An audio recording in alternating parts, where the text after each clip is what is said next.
Chaque jour, un verset de la Bible, une pensée et une invitation. Plus de power avec Léo. Attends. Si je te parle de conformisme, qu'est-ce que cela représente pour toi?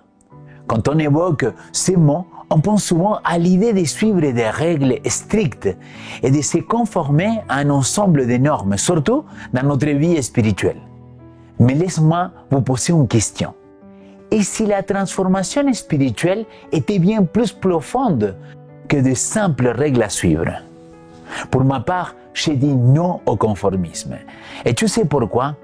Paul a dit aux Romains, ne vous conformez pas à ce monde-ci, mais soyez transfigurés par le renouvellement de votre intelligence pour discerner quelle est la volonté de Dieu, ce qui est bon, agréé et parfait. Romains chapitre 12, verset 2.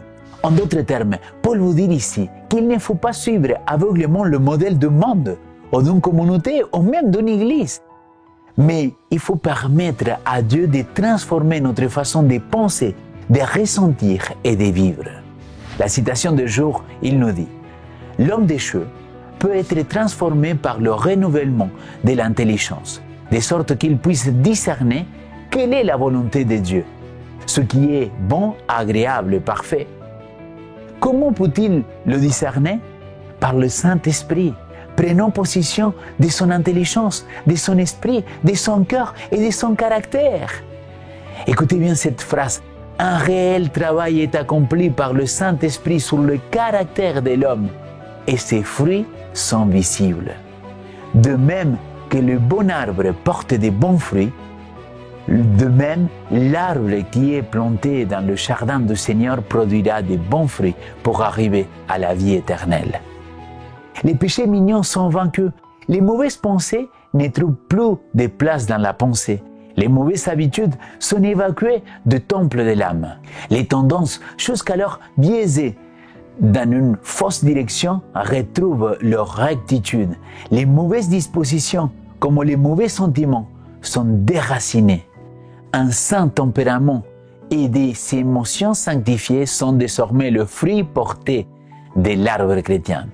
Une transformation complète s'opère. C'est là l'œuvre à accomplir. Mon ami, je t'invite à dire non au conformisme. Dans n'importe quel domaine de ta vie, dis non au conformisme. Et tu sais pourquoi? Parce qu'avec Dieu, nous pouvons aller toujours plus haut.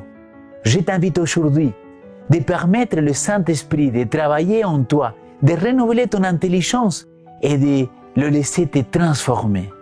Ne sois pas découragé par tes imperfections, car Dieu fait une œuvre profonde en toi. Sois ouvert à ce renouvellement intérieur et laisse Dieu accomplir sa parfaite volonté dans ta vie. La transformation est possible, mais elle commence par le renouvellement de ton esprit. Alors, laisse-toi transformer par notre Seigneur et demande-lui plus de power.